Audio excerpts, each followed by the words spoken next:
Hi everyone, it's Margaret here with 60 and Me. How are you doing this morning? Hope that everything's well in your world. I'm actually just feeling good this morning. I went out for a walk early. It's been a rainy season here, but the sun was out today, so all is well. Now, I do hope that you're doing great. I mean, this is a community of women in their 60s who are living pretty complex lives, lots going on. Family, changing jobs, changing environments, and some other bigger issues that I want to talk to you a bit about today. Some issues that go deep, and I think that this is the time of our lives to actually start fixing some of this, trying to not so much invent but redesign, reshape the women that we are. We don't have the same obligations that we did when we were 20, 30. We've got a little bit more freedom now to kind of do our own thing. And I know that we feel tangled and connected to so many different things, but I think there's some opportunities to break free. So, first of all, though, my tea. My tea I'm drinking this morning is green wild apple and cinnamon. And this is on, I just interesting one. It's got a hint of rose in it too. It's got a rustle of rose. I love how these companies describe their teas. It's really funny. Anyway, it's a good tea. It's really nice. Cinnamon is a very healthy thing for you to eat. So cheers, everybody.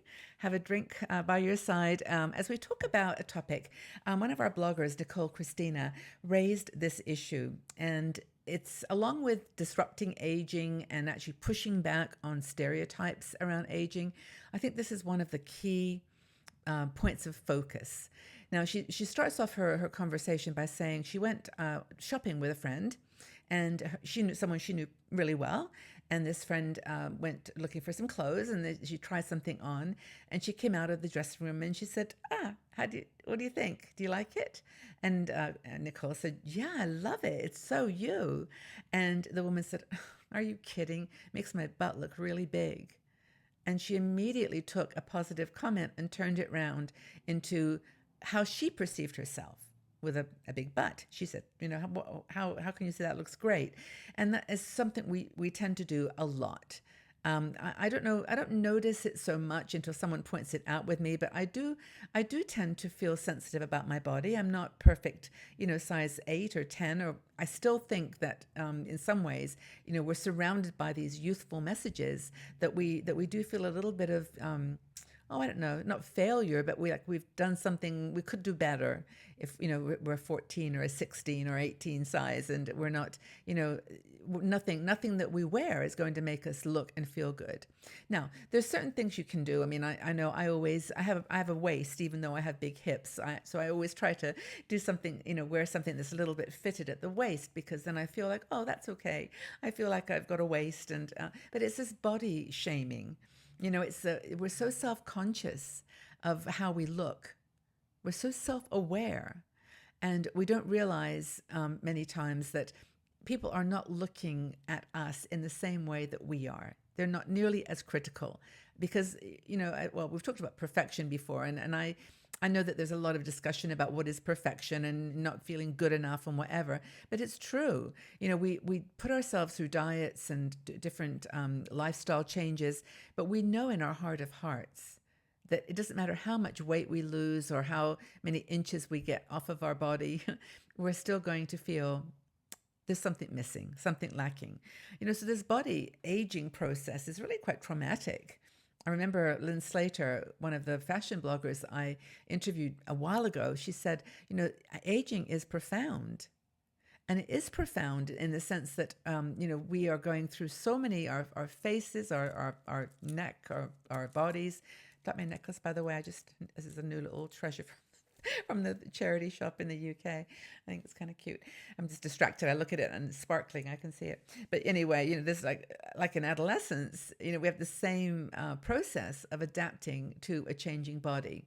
And so I've always thought that in our 50s and 60s, we are actually going through a lot of the same emotions, psychological changes that we do when we're an adolescent.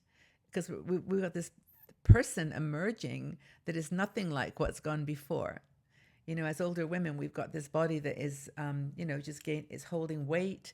It's got wrinkles. It's got little things, moles and things appearing, and our skin is getting blotchy. Our hair is getting drier and gray.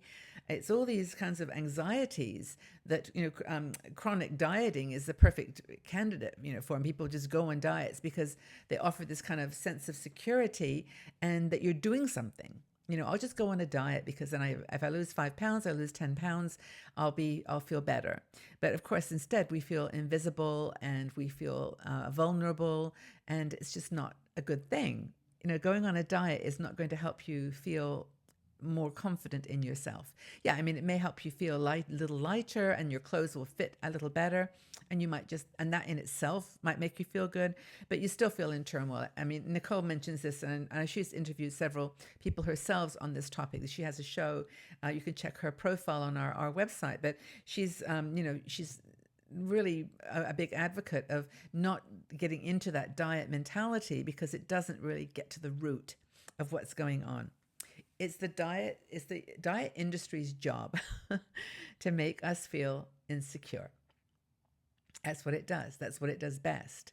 And all its advertising and all the material that comes out around it is just designed to make us feel bad, to make us feel inferior, inadequate, incapable of keeping a youthful appearance, as if it's something we can control.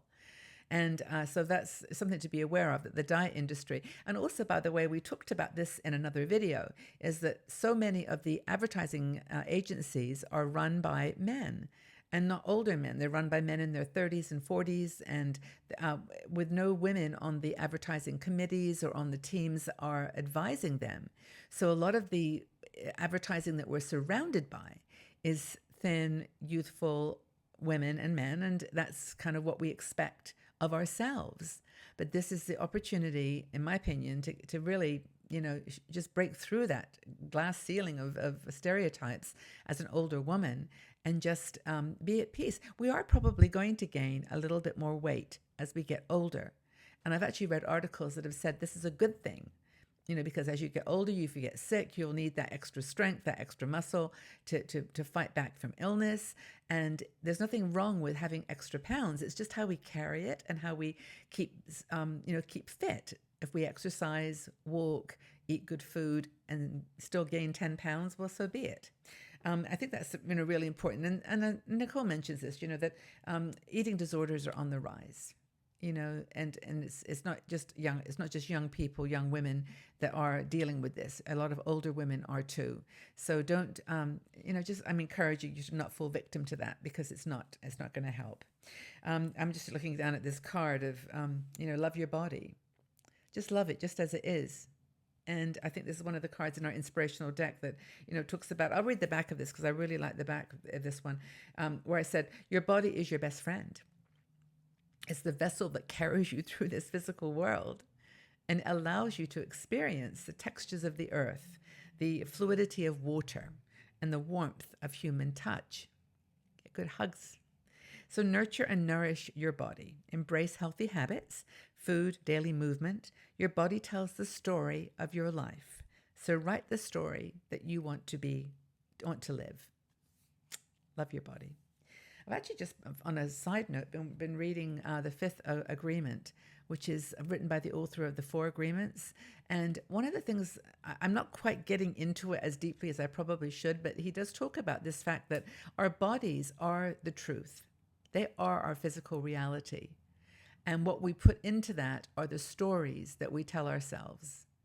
It's a very, very powerful book, but it's in a way exactly what Nicole is saying here, that our bodies are beautiful, and what we put into them, the story that we tell in terms of our acceptance of that, is really what makes us healthy and happy. Do you agree? I'd love to know your comments. When was the last time that you had a body shaming experience where you thought you were being critical of your body? And how did you react? How did it affect you? Let's talk about that, how you body shame yourself and how maybe others do it unconsciously, and just have a conversation about feeling good about ourselves, feeling good about loving our bodies. Okay, everyone. Well, have a really good day. I hope that you've got something fun planned. Go out into the world and have a great afternoon or evening, morning, and we'll be back and talk again soon. Bye bye for now.